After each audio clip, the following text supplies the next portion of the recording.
Good afternoon. At dahil nga sobrang init ng panahon ngayon, parang kakaiba talaga tong summer na to. Sobrang init, umaabot ng minsan 40 to 42 degrees centigrade dito sa lugar namin. Ngayon, naisipan kong gumawa ng cucumber drink. Ito kasing pipino or cucumber ay binigay sa akin ng pinsan ko nung fiesta.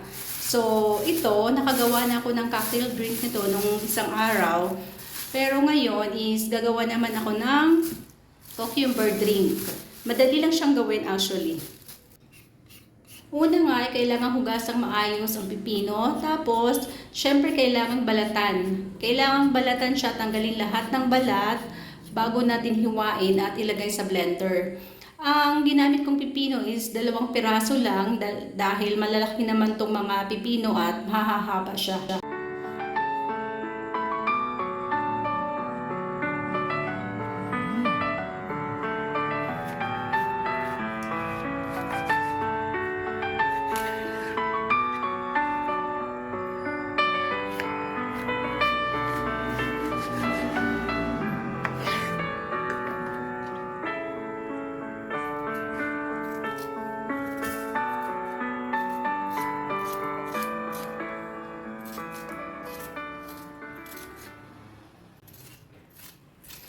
After hiwain, kailangan din nating tanggalin o kayurin yung mga buto na nasa gitna. Lahat siya kailangang tanggalin kahit yung mga buto niya is hindi naman ganun kalalaki, parang maliliit pa lang pero kailangan pa rin tanggalin.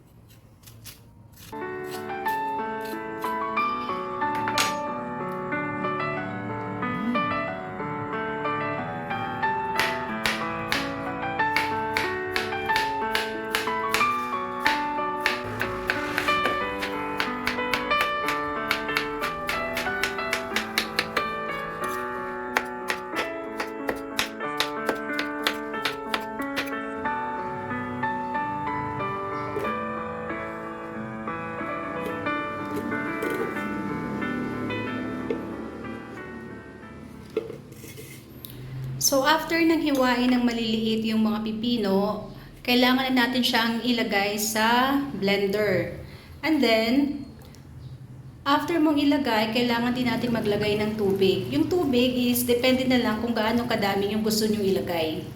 Sa akin kasi, sakto lang yung nilagay ko kasi after niyan, lalagyan ko pa ulit siya ng tubig.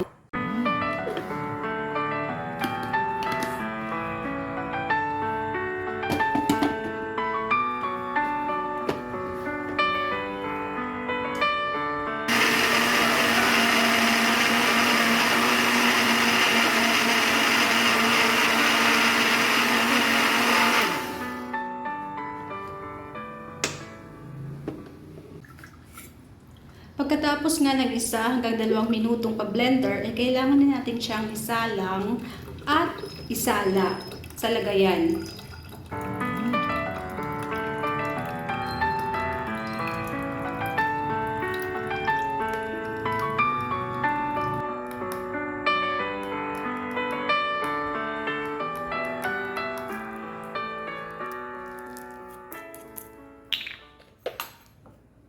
Para masarap yung cucumber drink natin, kailangan natin siyang lagyan ng either asukal or di kaya honey.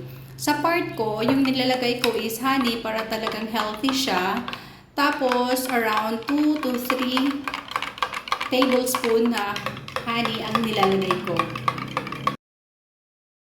Perfect tong drink na to sa panahon ngayon kasi talagang sobrang init siya. Lalagyan natin ng madaming ice.